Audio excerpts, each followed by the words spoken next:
मोहतरम नाज़रीन आदाब, दक्कन न्यूज़ में आप सभी का खैर मक़दम है।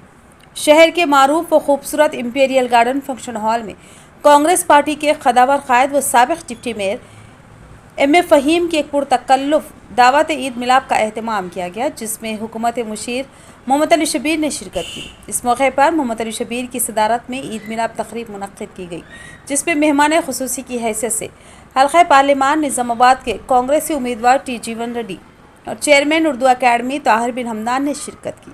इस तक़रीब में कई अहम मुअज़्ज़िज़ व मोहतरम हमा मजहबी शख्सियतों ने भी शिरकत की और कांग्रेस क़ायदीन की बड़ी तादाद शरीक थी। इस मौके पर हुकूमत मुशीर मोहम्मद अली शबीर ने कहा कि रियासती हुकूमत ने रियासत की हमा जहद तरक्की के लिए जद्दोजहद कर रही है। साबिक़ा हुकूमत ने रियासती ख़जाना खाली कर दिया, बल्कि रियासत को मखरूज़ बना दिया। उन्होंने साबिक़ा BRS हुकूमत पर धांधलियों और बदगुमानियों का इल्ज़ाम आयद करते हुए कहा कि उनकी सही जगह सिर्फ जेल होगी। उन्होंने मुल्क की मौजूदा सियासी सूरत हाल पर रोशनी डालते हुए कहा कि मुल्क फिस्तायत, साम्राज्यत और जाबिराना हुकूमत की सिम गामज़न हो रहा है। बाज़ अनासिर चाहते हैं मुल्क से अवामी हुकूमत का ख़ात्मा हो और एक मखसूस नज़रिए के साथ हुकूमत की जाए और मुल्क में दस्तूर की बालादस्ती को ख़त्म किया जाए। मोहम्मद अली शबीर ने कहा कि हमारे रहनुमाओं ने बहुत ही अर्ख़रेज़ी के बाद मुल्क की बक़ा व सलामती और तरक्की के लिए एक सेकुलर दस्तूर को नाफिज किया था, जो मसावात व इंसाफ को तमाम तबक़ात तक फ़राहम करता है और हर तबक़े व मज़हब के लोगों को एकसा हुकूक़ फ़राहम करता है। आज इस दस्तूर को ख़त्म करने की बात की जा रही है। अगर ऐसा होता है तो फिर अवाम के हाथ में कुछ भी नहीं रहेगा, बल्कि मुल्क में चंद मुट्ठी भर सरमायादार अपनी मनमानियाँ करेंगे और अवाम के हाथ में कुछ भी बाकी नहीं रहेगा।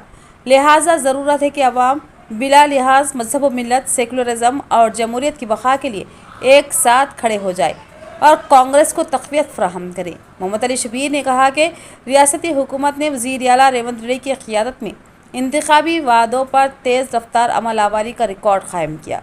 महंगाई और बेरोज़गारी से परेशान अवाम को राहत फ़राहम करने के लिए सरकारी मुलाजिमतों में तक़र्रुरात का सिलसिला शुरू किया गया। उसी तरह 200 यूनिट मुफ्त बरक़ी, 500 रुपये में पकवान गैस सिलेंडर, किसानों को फसली इमदाद और ख़वातीन को मुफ्त बस सफ़र की सहूलत फ़राहम की और भी बेशुमार स्कीमात के ज़रिए आवाम को राहत फ़राहम की जा रही है। इस तक़रीब से ख़िताब करते हुए कांग्रेस पार्लिमानी उम्मीदवार टी जीवन रेड्डी ने कहा कि इस तरह की ईद मिलाप तक़ारीब गंगा जमनी तहज़ीब को परवान चढ़ाती है। उन्होंने एम फ़हीम को इस तक़रीब के एहतमाम पर मुबारकबाद दी।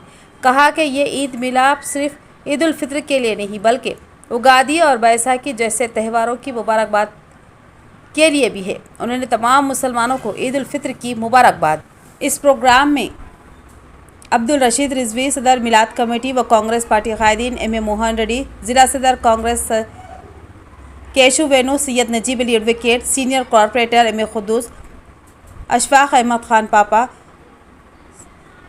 जावेद अकरम, कॉरपोरेटर हारून खान, साबिक़ा कॉरपोरेटर मुजाहिद खान, अबूद बिन हमदान, अक़लियती सदर कांग्रेस मोहम्मद इरफान अली, ज़िला Congress delegate Mohammed Isa, Mujahid Khan, in charge division 12 के अलावा दीगर मौजूद थे।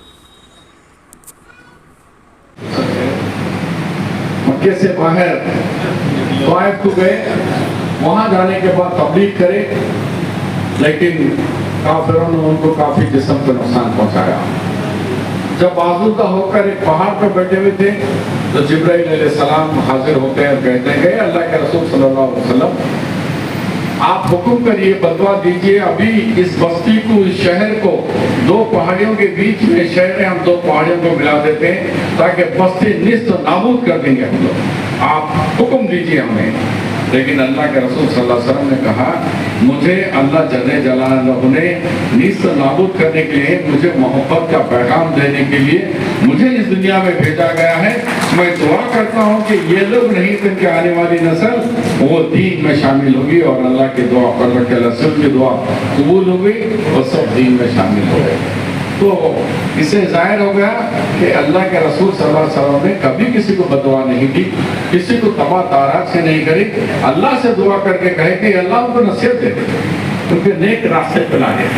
लेकिन आज मुल्क का हालात बहुत खतरनाक गुजर रहे हैं। अभी मेरे बचपने का साथी, हम दोनों क्लासमेट भी हैं, आज के निजामाबाद उत्तर प्रदेश स्टेट के पॉलिटिकल विंग के सदर हैं अजीज भाई। अजीज ने कहा था, कहे कि आज इलेक्शन 2024 दस्तूर के खिलाफ लड़ा जा रहा है, आगे फिर इलेक्शन आता नहीं आता ये इलेक्शन इस पर निर्भर करता है। क्यों? वो लोग ऐलान कर रहे हैं कि ये कॉन्स्टिट्यूशन जो कांग्रेस पार्टी के और बाबा साहेब अम्बेडकर की सदारत में जो दस्तूर हमारा बना है उसमें हर एक को मजहबी आज़ादी है, लेकिन ये चाहते हैं ये दस्तूर नहीं चाहिए, मेजॉरिटी के बुनियाद पर हम हुकूमत करेंगे, हम माइनॉरिटी के बुनियाद पर नहीं। लिहाजा जिस तरह रशिया के अंदर पुतिन ने अपनी हुकूमत बना ली है कि कोई नहीं छीना, वही वो लागू कर यहाँ फाशिस्ट लड़ाना चाह रहे हैं। अब आपके सामने दो ही रास्ते हैं, या सेकुलरिज्म, एक तो हिंदुस्तान का दस्तूर को बचाना, या औलीद फर्ज है हमारे ऊपर। उसी तरीके से कॉन्स्टिट्यूशन यानी दस्तूर और कॉन्स्टिट्यूशन के साथ सेकुलरिज्म को बचाना, ये दूसरा फर्ज है हमारा। हम जिस तरीके से आज मुल्क में बैसाखी का मेला तो गुरुद्वारा में हो रहा है, हमारे गसली चर्च के अंदर वहाँ हो रहा है, हम आज बहुत शानदार तरीके से एक महीना रमजान शरीफ का हमने ईद मनाई। इससे कारोबार के लिए पुलिस हमें तंग कर रही है, तो सीएम साहब ने मुझे कहा कि शबीर भाई ऐलान करो आप कि 2 बजे तक, तो बोले नहीं शहर कब तक है, नहीं शहर